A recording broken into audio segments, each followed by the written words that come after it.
السلام عليكم يا اخواتي. استراتيجية جديدة بمعنى الكلمة هتعوض خسارتك. مفيش خسارة من بعد الآن من بعد الاستراتيجية دي. ده حسابنا الأساسي في 565 ألف جنيه، نص مليون جنيه. تمام يا جدعان. أولا هتقول لي إيه المنصة دي؟ المنصة دي اسمها ميجا باري، أفضل مليون مرة من وان إكسبت، نسبة الحظ فيها عالية. هتقول لي طب طرق السحب بتاعتها إزاي لما أعمل أرباح؟ هقول لك يا غالي. أولا فيها فودافون كاش واتصالات كاش وأورنج كاش ونستا باي وبي إم وبيرفكت ماني. كل طرق السحب اللي انت عاوزها هتلاقيها في التطبيق ده، مفيش اي مشكله.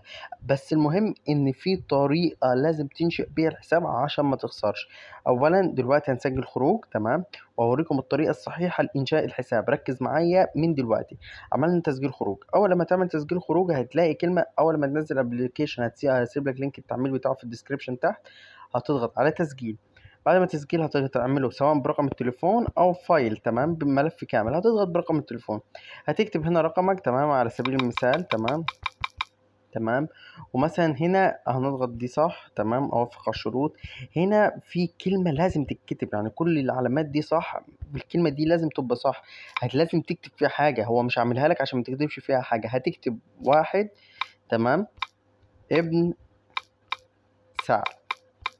طب ايه لازمة البرومو كود ده؟ يعني كلمة البرومو كود ليه لازم اكتب فيها كده؟ هقول لك لازم تكتب فيها ليه. بتعلي لك نسبة الحظ، يعني نسبة الحظ في التطبيق ده 25%. اول ما تكتب البرومو كود ده بيبقى نسبة الحظ بتاعتك 43%. ركز معايا، 43%. هسيب لك برضو البرومو كود ده في قناة التليجرام وهسيبه لكم في الديسكريبشن تحت. اول ما تسجل الحساب بالبرومو كود وان ابن سعد، احفظه كويس وركز معايا، هكتبه لك تاني، تمام. نكتب كده مع بعض، وان ابن سعد، تمام. وهسيبه لكم برضو في قناه التليجرام. عملنا الحساب وكتبنا فيه البرومو كود ده. هقول لك فايده البرومو كود ايه، غير كمان ان هو بيعلي الحظ. هنعمل تسجيل خروج تسجيل دخول للحساب بتاعنا، وهنروح لايه، للهاكر الطياره. بص كده، فين كراش؟ فين كراش؟ اهي كراش، تمام. بص يا غالي، انت مثلا عملت ايداع ب1000 جنيه، تمام. هنقول ب1000 جنيه اول جيم، تمام. اول جيم هنخش بكام؟ ب100، تمام، ب100. ما لحقناش ندخلها، هنعلي الرهان ونخليه 200، تمام. استنى كده نشوف. حلو. هنسحب، الهدف بتاعنا نسحب عند 31. امين، تمام. نسحب عند 31. انت مثلا عملت ايداع ب1000، تمام. نركز مع بعض، نسحب على كده، تمام. 92 جنيه، حلو، ما نطمعش. اهم حاجه في البرومو كود اللي انا قلت لك عليه في الاول، البرومو كود ده بيعمل لك حاجه حلوه. عملت انت ايداع 1000، بيجي لك مكافاه 1000 جنيه فوق ال1000 اللي انت عملتها ايداع، يبقى كده في حسابك 2000 جنيه. زائد يا غالي، بيجي لك مكافاه كل يوم جمعه، واللي هي الجمعه السعيده، تمام. زائد يا غالي، حابب اقول لك على حاجه، ان هو بيجيب لك مكافأة كل سبت وتلات او اتنين وخميس. يعني انت شوف قد ايه بتجيلك مكافآت في الاسبوع، يعني هتجيلك مكافآت وهتتدلع. مش هتكتب البرومو كود، لا هتجيلك مكافآت، تمام، اللي هي بتاعت الايداع، ولا هتجيلك المكافأة بتاعت الجمعة، ولا هتجيلك المكافأة بتاعت السبت والتلات او الاتنين والجمعة. فليه؟ حرام عليك. فلازم تكتب البرومو كود ده. نرجع للاستراتيجية بتاعتنا. كسبنا احنا دلوقتي، هنراهن بكام؟ ب200 تاني. نزود الرهان، نكتب 400 عشان نعمل مبلغ حلو، تمام. هدفنا برضو 41، ولا نقول 31، تمام. نكتب نخلوها 31، تمام. رهنا ب400، حلو. نستنى، سحبنا. حلو كده، كسبنا 216 جنيه. يعني احنا كده ماشيين بالاستراتيجية صح. طب هتقولي طب انا افهم ازاي؟ حابب اقولك على حاجة. الاستراتيجية دي لازم تلعب كراش، تمام. لازم تلعبها العصر، افضل وقت للعب كراش العصر، تمام.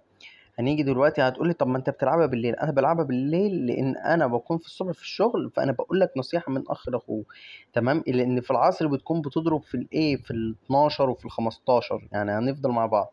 يعني شايفين دلوقتي هي مكمله ممكن ما تكملش ال20 كمان. نشوف مع بعض. نراهن المره الجايه ب1000، تمام. نراهن بايه؟ ب1000. حلو، مكمله. المره الجايه ممكن تضرب في 2، تمام. هنخلوها نسحب على واحد كام؟ 71، تمام. نسحب على 71. تمام يا جدعان، نسحب على 71. نركز مع بعض. خسرنا مفيش مشاكل، بنعلي الضعف. تمام. بنزود المبلغ اللي خسرناه على أساس إن احنا بنعوض. تمام. نشوف مع بعض كده. تمام. عادي انا بشرح لك، انا عادي اخسر، انا بشرح لك ان انت تعوض ازاي. تمام. مفيش مشاكل. تمام. هنزود تاني.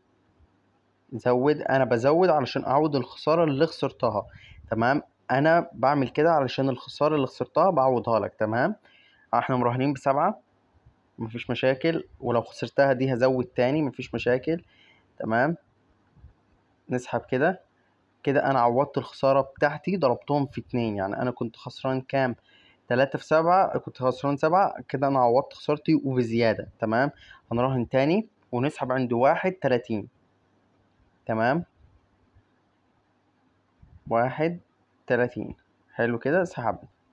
تمام. كده كسبنا 3000 جنيه. كده الاستراتيجية بتاعتنا ماشية مظبوط. تمام. أهم حاجة إن أنت تلعب في وقت العصر، هتلاقي نفسك ما بتخسرش، على طول كسبان. الاستراتيجية دي كويسة جدا يا جدعان.